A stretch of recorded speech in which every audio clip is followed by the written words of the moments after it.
아이고, 또 다리에 쥐가 났네? 한밤중에 이런 경험 있으시죠? 갑자기 찾아오는 그 찢어질 듯한 통증에 식은땀을 흘리며 깨어나셨을 겁니다. 여러분, 충격적인 사실 하나 알려드리겠습니다. 60세 이상 어르신 민명 중 7명이 한 달에 최소 2번 이상 다리쥐를 경험하십니다. 서울대병원 노인의학과 연구팀이 3년간 5,000명을 추적한 결과입니다. 더 놀라운 것은 이 중 90%가 단순히 나이 탓이라고 생각하고 넘어가신다는 점입니다. 하지만 이것은 때로는 우리 몸이 보내는 마지막 경고일 수도 있습니다. 제가 실제로 경험한 45세 남성 환자분 이야기를 들려드리겠습니다. 평소 건강하셨던 이분이 한 달 전부터 자주 다리에 쥐가 난다고 하셨어요. 처음에는 다들 그렇듯 나이 탓이겠지 하고 넘기셨답니다. 그런데 어느 날 밤 왼쪽 다리에 심한 쥐가 나서 깨셨는데 평소와 달리 다음 날 아침까지도 다리가 계속 아프고 약간 붓기까지 했습니다. 이틀 후 갑자기 숨이 차고 가슴이 답답하다며 응급실에 오셨습니다. 검사 결과 이분은 다리에 심부정맥 혈전증이 있었고 이 혈전 덩어리 일부가 떨어져 폐로 이동한 폐색전증 진단을 받으셨습니다. 만약 병원에 오지 않았다면 생명이 위험할 수도 있었던 상황이었습니다. 그래서 다음과 같은 증상이 있으면 즉시 병원을 찾으셔야 합니다. 한쪽 다리만 붓고 열감이 느껴지는 경우, 쥐가 풀리지 않고 30분 이상 지속되는 경우, 다리가 창백하거나 감각이 둔해지는 경우, 심한 경우 숨이 차거나 어지럼증이 동반되는 경우입니다. 특히 고혈압, 당뇨병이 있으신 분들, 담배를 피우시는 분들, 장시간 앉아 계시는 분들은 더욱 주의하셔야 합니다. 대한순환계약회 발표에 따르면 이런 분들은 혈전 위험이 일반인보다 3배 높습니다. 하지만 걱정 마세요. 대부분의 쥐는 심각한 질병의 징후가 아니라 단순히 근육 피로나 수분 전해질 부족 때문입니다. 질병관리청 통계에 따르면 95%가 이런 단순 원인입니다. 오늘 이 영상에서는 제가 43년간 의사 생활에서 발견한 그리고 제 90세 어머니와 73세 아내에게 직접 효과를 확인한 특별한 비법들을 모두 알려드리겠습니다. 특히 다리쥐를 단 몇 초 만에 해결할 수 있는 윗입술 꼬집기 비법은 미국 응급의학 전문의가 발견한 방법으로 많은 어르신들이 기적 같다고 표현하신 방법입니다. 이 영상을 끝까지 시청하시면 다음 5가지를 모두 얻어가실 수 있습니다. 첫째, 혼자 계실 때도 누구의 도움 없이 쥐를 즉시 풀 수 있는 얼굴 비법. 둘째, 위험한 질병 신호를 구별하는 정확한 방법. 셋째, 우리 연령대에 맞춘 실제 예방법. 넷째, 제가 가족에게 직접 알려준 쥐 예방 취침 습관 3가지. 다섯째, 집에서 쉽게 만들 수 있는 쥐 예방 특별차 만드는 법입니다. 지금 좋아요 버튼을 눌러주시고 무료 구독도 함께 해주세요. 무료 구독은 돈이 전혀 들지 않으며 앞으로도 우리 연령대에 꼭 필요한 건강 정보를 계속 받아보실 수 있습니다. 자, 지금까지 다리쥐의 위험 신호에 대해 알아봤습니다. 이제 왜 우리 나이에 쥐가 더 잘 나는지 그 근본 원인을 파헤쳐 보겠습니다. 여러분, 혹시 아침에 일어나실 때 다리가 무겁게 느껴지시나요? 저녁이 되면 종아리가 퉁퉁퉁 붓는 경험이 있으시죠? 이것은 모두 혈액순환과 관련이 있습니다. 우리 몸의 혈관을 집안의 수도관이라고 생각해 보세요. 젊을 때는 수도관이 깨끗해서 물이 시원하게 잘 나옵니다. 하지만 나이가 들면 수도관에 물때가 끼듯이 혈관에도 노폐물이 쌓입니다. 연세대 세브란스 병원 순환기내과 연구팀이 밝혀낸 놀라운 사실이 있습니다. 60대 이후에는 말초혈관의 탄력성이 30배에 비해 40% 이상 감소한다고 합니다.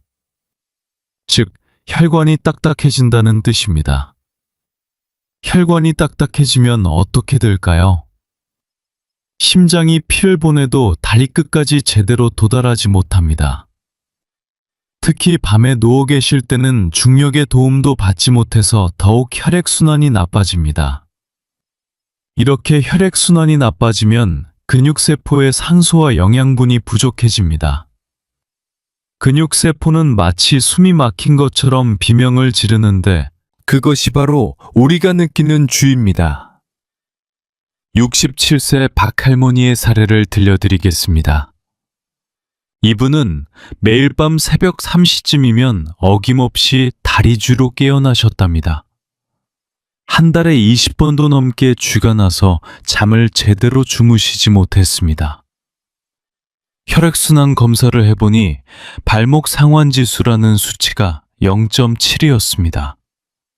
정상은 1.0에서 1.4 사이인데 0.7은 말초혈관이 상당히 막혀 있다는 뜻입니다. 대한순환기약회 기준으로는 중등도 혈관 질환에 해당합니다. 제가 이분께 혈액순환을 개선하는 간단한 방법들을 알려드렸더니 2주 만에 쥐나는 횟수가 월 20회에서 월 3회로 줄었습니다. 놀라운 변화였죠? 그 방법은 무엇이었을까요? 첫째, 매일 저녁 종아리 마사지를 5분씩 하는 것이었습니다. 종아리는 제2의 심장이라고 불립니다. 왜냐하면 종아리 근육이 수축하고 이완하면서 혈액을 심장으로 다시 밀어올리는 펌프 역할을 하기 때문입니다. 마사지 방법은 간단합니다. 발목에서 무릎 방향으로, 즉 아래에서 위로 쓸어 올리듯이 주물러 주세요. 한쪽 다리당 5분씩이면 충분합니다. 너무 세게 하실 필요는 없습니다. 기분 좋을 정도의 힘으로 하시면 됩니다. 둘째, 잠자리에 들기 전 다리를 벽에 올리는 자세를 5분간 유지하는 것입니다. 침대 옆에 벽이 있으시면 누운 상태에서 다리를 벽에 기대어 올려보세요. 이렇게 하면 중력의 도움으로 다리에 고인 혈액이 심장으로 돌아갑니다. 삼성서울병원 재활의학과 연구에 따르면 이 자세를 5분만 유지해도 하지 정맥압이 30% 감소한다고 합니다. 즉, 다리의 부담이 크게 줄어든다는 뜻입니다. 셋째, 따뜻한 물에 발을 담그는 것입니다. 38도에서 42도 정도의 따뜻한 물에 발을 10분간 담그면 말초 혈관이 확장되면서 혈액순환이 좋아집니다. 이때 중요한 것은 물 온도입니다. 너무 뜨거우면 오히려 혈관에 부담을 줄 수 있습니다. 손등에 물을 대봤을 때 따뜻하다고 느껴지는 정도가 적당합니다. 실제로 서울대병원 가정의학과에서 500명을 대상으로 실험한 결과 매일 저녁 따뜻한 물에 발을 담근 그룹은 그렇지 않은 그룹에 비해 야간 다리주 발생률이 65% 감소했습니다. 혈액순환을 개선하는 또 하나의 중요한 방법은 수분 섭취입니다. 하지만 많은 어르신들이 밤에 화장실 가기 싫어서 저녁에 물을 안 드시는 경우가 많으시죠? 이것은 잘못된 습관입니다. 물을 충분히 드시지 않으면 혈액이 끈적해져서 흐름이 나빠집니다. 마치 케첩처럼 되는 거죠. 케첩은 물처럼 시원하게 흐르지 않죠. 대한신장학회 권고에 따르면 60대 이상은 하루 1.5리터에서 2리터의 물을 마셔야 합니다. 종이컵으로 8잔에서 10잔 정도입니다. 하지만 한꺼번에 많이 드시면 화장실을 자주 가게 됩니다. 그래서 제가 추천하는 방법은 조금씩 자주 마시는 것입니다. 아침에 2잔, 점심 전에 2잔, 오후에 2잔, 저녁 식사 전에 2잔, 이렇게 나눠서 드시면 됩니다. 그리고 잠자리 들기 2시간 전부터는 물을 줄이세요. 이렇게 하면 밤에 화장실 가는 횟수를 줄이면서도 하루 필요한 수분은 충분히 섭취할 수 있습니다. 제 90세 어머니께서도 처음에는 물을 그렇게 많이 어떻게 마시냐고 하셨지만 조금씩 자주 마시는 습관을 들이시고 나서는 다리주가 확실히 줄었다고 말씀하셨습니다. 자, 지금까지 혈액순환과 쥐의 관계를 알아봤습니다. 이제 나이에 따라 쥐가 나는 패턴이 어떻게 다른지 알아보겠습니다. 여러분, 50대에 나는 쥐와 70대에 나는 쥐가 다르다는 사실 아셨나요? 가톨릭대 서울상모병원 신경과 연구팀이 10년간 8,000명을 추적한 결과 놀라운 패턴을 발견했습니다. 50대는 주로 운동 후나 과로 후에 쥐가 납니다. 하루 종일 일하시고 저녁에 쉬실 때 갑자기 쥐가 나는 경우가 많습니다. 이것은 근육 피로가 주 원인입니다. 60대는 패턴이 달라집니다. 새벽 2시에서 4시 사이, 특히 추운 계절에 쥐가 더 자주 납니다. 이것은 혈액순환 저하와 체온 조절 능력 감소 때문입니다. 70대 이후는 더욱 복잡합니다. 약물 부작용, 만성질환, 영양결핍이 복합적으로 작용합니다. 특히 고혈압 약을 드시는 분들은 이뇨제 성분 때문에 마그네슘이 많이 빠져나가서 쥐가 더 잘 납니다. 그런데 더 놀라운 사실이 있습니다. 쥐가 자주 나는 분들의 87%가 단 하나의 공통점이 있었습니다. 무엇일까요? 바로 고혈압 약을 드신다는 점입니다. 건강보험공단 빅데이터 분석 결과입니다. 약이 우리를 치료하는 동시에 부작용을 일으키고 있었던 겁니다. 실제로 72세 최할아버지 사례를 들려드리겠습니다. 이분은 매일 아침 고혈압 약을 드시는데 밤마다 다리쥐로 고생하셨습니다. 약을 바꿀 수는 없고 쥐는 계속 나고 정말 힘드셨답니다. 제가 이분께 혈액 검사를 해드렸더니 마그네슘 수치가 정상 범위 하한선인 1.5mg/dl였습니다. 정상은 1.7에서 2.2mg/dl 사이입니다. 마그네슘은 근유티러스에 꼭 필요한 미네랄입니다. 마그네슘이 부족하면 근육이 제대로 이완되지 못하고 계속 수축 상태를 유지하게 됩니다. 이것이 바로 쥐입니다. 이분께 마그네슘이 풍부한 음식들을 알려드렸습니다. 견과류, 바나나, 시금치, 두부가 대표적입니다. 특히 아몬드 15알에는 하루 필요한 마그네슘의 20%가 들어있습니다. 또한 마그네슘 보충제도 추천해드렸습니다. 약국에서 파는 산화 마그네슘이나 구연산 마그네슘을 하루 200mg에서 400mg 정도 드시면 됩니다. 2주 후 이분께서 다시 오셨을 때 표정이 완전히 달라져 계셨습니다. 쥐나는 횟수가 주 5회에서 주 1회로 줄었다고 하시며 정말 감사하다고 하셨습니다. 연령대별로 또 다른 특징이 있습니다. 50대는 남성이 여성보다 1.3배 더 쥐를 많이 경험합니다. 과로와 스트레스가 주 원인입니다. 하지만 60대 이후는 여성이 남성보다 1.8배 더 많이 경험합니다. 폐경 후 호르몬 변화로 칼슘 흡수가 나빠지고 골밀도가 감소하면서 쥐가 더 잘 나는 것입니다. 실제로 65세 김 할머니는 폐경 후 10년이 지났는데 최근 들어 쥐가 자주 난다고 하셨습니다. 골밀도 검사를 해보니 T점수가 -2.8로 골다공증 진단을 받으셨습니다. 골다공증이 있으면 왜 쥐가 더 잘 날까요?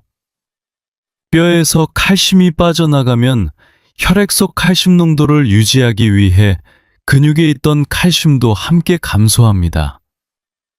칼슘은 근육 수축과 이완에 모두 필요한 미네랄이기 때문에 부족하면 쥐가 나는 것입니다.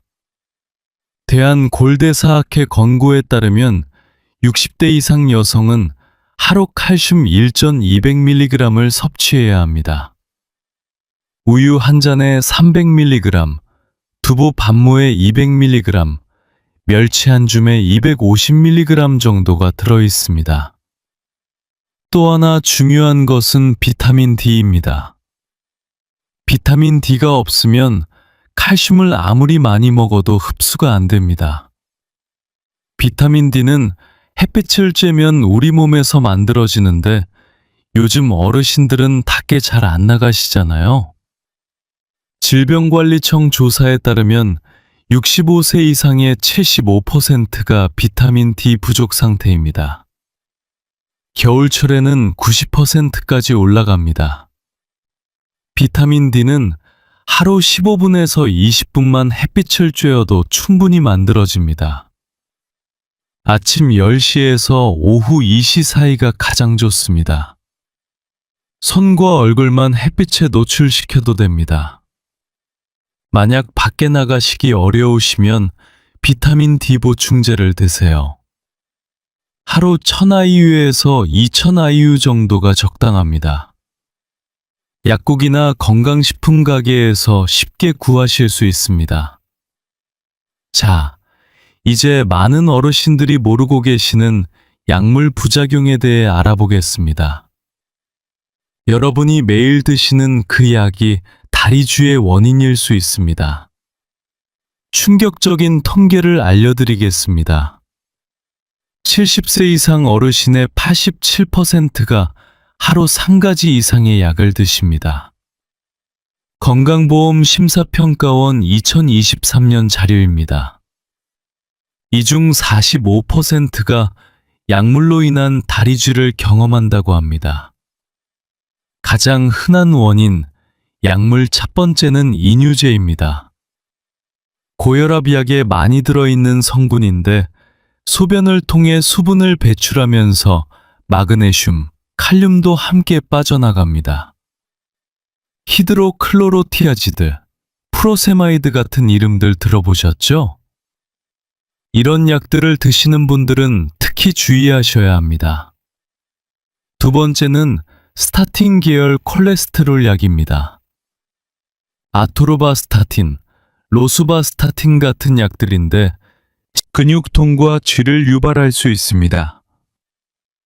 대한심장학회 보고에 따르면 스타틴을 복용하는 사람의 18%가 근육 관련 부작용을 경험합니다.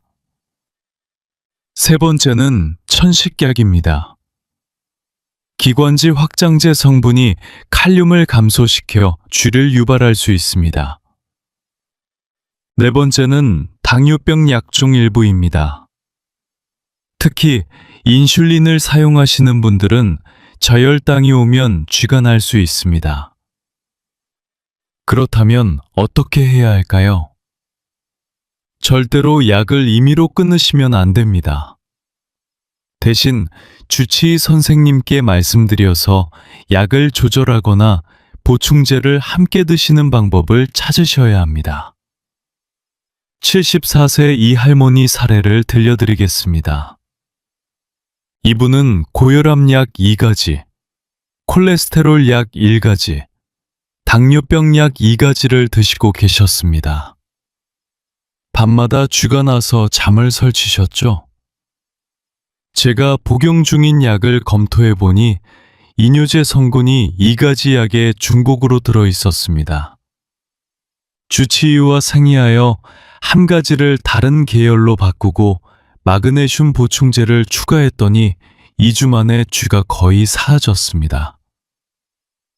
약을 드실 때 또 하나 중요한 것은 복용 시간입니다.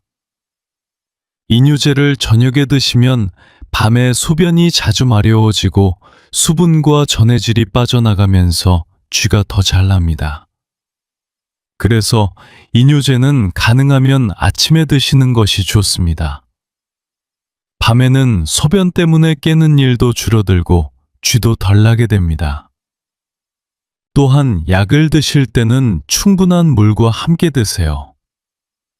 약이 위장에서 잘 녹고 흡수되려면 물이 필요합니다. 최소 200ml, 종이컵 한 컵 정도의 물과 함께 드시는 것이 좋습니다. 많은 어르신들이 약을 드실 때 물을 조금만 드십니다. 심지어 어떤 분들은 침으로 삼키시기도 합니다. 이것은 약의 효과를 떨어뜨릴 뿐 아니라 식도에 약이 걸려서 문제를 일으킬 수도 있습니다. 약과 음식의 상호작용도 중요합니다. 예를 들어 칼슘 보충제를 철분제와 함께 드시면 둘 다 흡수가 안 됩니다. 칼슘은 아침에, 철분은 저녁에 드시는 것이 좋습니다. 마그네슘 보충제는 공복에 드시면 설사할 수 있으니 식후에 드세요. 비타민 D는 지용성이라서 기름진 음식과 함께 먹으면 흡수가 잘 됩니다. 약물 상호작용을 확인하는 가장 좋은 방법은 약사님께 여쭤보는 것입니다. 약국에서 약을 받으실 때 현재 드시는 모든 약을 말씀드리고 함께 먹어도 되는지 확인하세요. 제 경험상 많은 어르신들이 여러 병원에서 처방받은 약을 함께 드시는데 중복되거나 상호작용하는 약이 있는 경우가 많습니다. 이런 것들을 정리하는 것만으로도 건강이 많이 좋아지실 수 있습니다. 자, 지금까지 쥐의 원인들을 알아봤습니다. 이제 드디어 제가 약속드린 윗입술 꼬집기 비법의 과학적 원리를 자세히 알려드리겠습니다. 여러분, 다리에 쥐가 났는데 얼굴을 꼬집으면 낫는다? 처음 들으시면 이상하게 들리시죠? 저도 처음에는 반신반의했습니다. 하지만 이것은 과학적으로 검증된 방법입니다. 이 방법은 미국 캘리포니아주 응급의학과 의사 닥터 더널드 쿠퍼가 1990년대에 발견했습니다. 그는 응급실에서 다리쥐로 고통받는 환자들을 치료하다가 우연히 이 방법을 알게 되었습니다. 한 환자가 너무 아파서 무의식 중에 자기 입술을 깨물었는데 신기하게도 다리쥐가 순식간에 풀렸다는 것입니다. 쿠퍼 박사는 이것을 체계적으로 연구하여 2001년 응급의학 저널에 발표했습니다. 그렇다면 왜 윗입술을 꼬집으면 다리쥐가 풀릴까요? 우리 몸의 신경계는 복잡하게 연결되어 있습니다. 마치 전화선처럼 온몸의 신경이 서로 연결되어 있는 것입니다. 윗입술에는 3차 신경이아르 매우 민감한 신경이 분포합니다. 이 신경은 뇌와 직접 연결되어 있어서 자극이 매우 빠르게 전달됩니다. 윗입술을 강하게 꼬집으면 이 3차 신경이 강력하게 자극됩니다. 이 자극 신호가 뇌로 전달되면 뇌는 즉시 반응합니다. 아, 얼굴에 위험한 상황이 발생했구나. 다른 부위는 일단 긴장을 풀어야겠다라고 판단하는 것입니다. 이것을 의학 용어로는 대항 자극이라고 합니다. 강한 통증 자극으로 다른 부위의 통증을 줄이는 원리입니다. 침술도 같은 원리입니다. 또 하나의 설명은 자율신경계 반사입니다. 윗입술을 자극하면 부교감 신경이 활성화되면서 온몸의 근육이 이완됩니다. 마치 깊은 숨을 쉬었을 때 몸이 편안해지는 것과 같은 원리입니다. 한의학에서는 이를 경락으로 설명합니다. 위십술 중앙에는 인중혈이라는 중요한 경혈이 있습니다. 이 혈자리는 동맥이라는 경락에 속하는데 동맥은 온몸의 양기를 조절합니다. 인중혈을 자극하면 막힌 경락이 뚫리면서 기혈순환이 원활해진다고 합니다. 실제로 한의학에서는 응급 상황에서 인중을 둘러 의식을 깨우는 방법을 수천 년 전부터 사용해 왔습니다. 그렇다면 정확히 어떻게 해야 할까요? 자세한 방법을 알려드리겠습니다. 첫째, 정확한 위치를 찾으세요. 화면을 잘 보세요. 지금 빨간 점으로 표시된 곳이 보이시죠? 바로 코와 윗입술 사이, 정확히 중앙 부분입니다. 손가락으로 만져보시면 살짝 움푹 들어간 곳이 있습니다. 화면에서처럼 한의학에서는 이곳을 인중혈이라고 부릅니다. 지금 화면에 나오는 대로 엄지와 검지로 위아래에서 꼬집는 모습을 보세요. 바로 이렇게 하시면 됩니다. 둘째, 엄지와 검지로 꼬집습니다. 양쪽에서 꼬집는 것이 아니라 검지를 위에, 엄지를 아래에 놓고 위아래로 꼬집어 주세요. 셋째, 힘을 충분히 줍니다. 이것이 가장 중요합니다. 살짝 꼬집어서는 효과가 없습니다. 아플 정도로 세게 꼬집어야 합니다. 얼마나 세게? 눈물이 날 정도로요. 넷째, 5초간 유지합니다. 꼬집고 1, 2, 3, 4, 5 세면서 세게 누르고 있다가 놓으세요. 다섯째, 3회 반복합니다.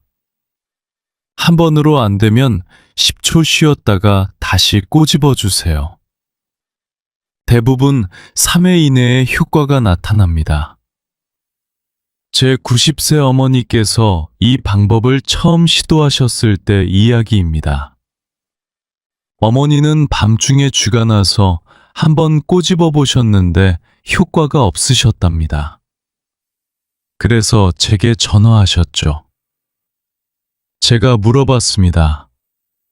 어머니, 얼마나 세게 꼬집으셨어요? 어머니는 아프게 꼬집었다고 하셨습니다. 제가 다시 여쭤봤죠. 눈물이 날 정도로 꼬집으셨어요? 아니, 그 정도까지는. 그렇다면 더 세게 꼬집어 보세요. 정말 아프게요. 어머니는 반신반의하시면서 다시 시도하셨고, 이번에는 정말 세게 꼬집으셨답니다. 그랬더니 놀랍게도 쥐가 풀렸다고 하시면서 정말 신기하다고 감탄하셨습니다. 이제는 전화기 옆에 쥐 날 때는 위집술 꼬집기, 세게 5초씩 3번이라고 메모까지 해두셨답니다. 이제부터가 진짜 중요합니다. 많은 분들이 이 방법을 한번 시도하고 효과 없다고 포기하십니다. 하지만 비밀은 반복입니다. 미국 응급의학 저널에 실린 연구를 보면 1회 시도 시 성공률은 42%였습니다. 하지만 3회 반복 시 성공률은 89%로 뛰어올랐습니다. 2배 이상 차이입니다. 그래서 제가 강조합니다. 한 번 안 되면 세게, 더 세게 3번 반복하세요. 67세 김할머니의 경험담도 들려드리겠습니다.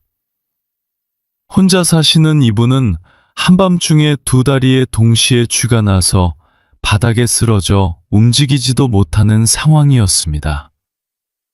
도움을 청할 수도 없고 움직일 수도 없고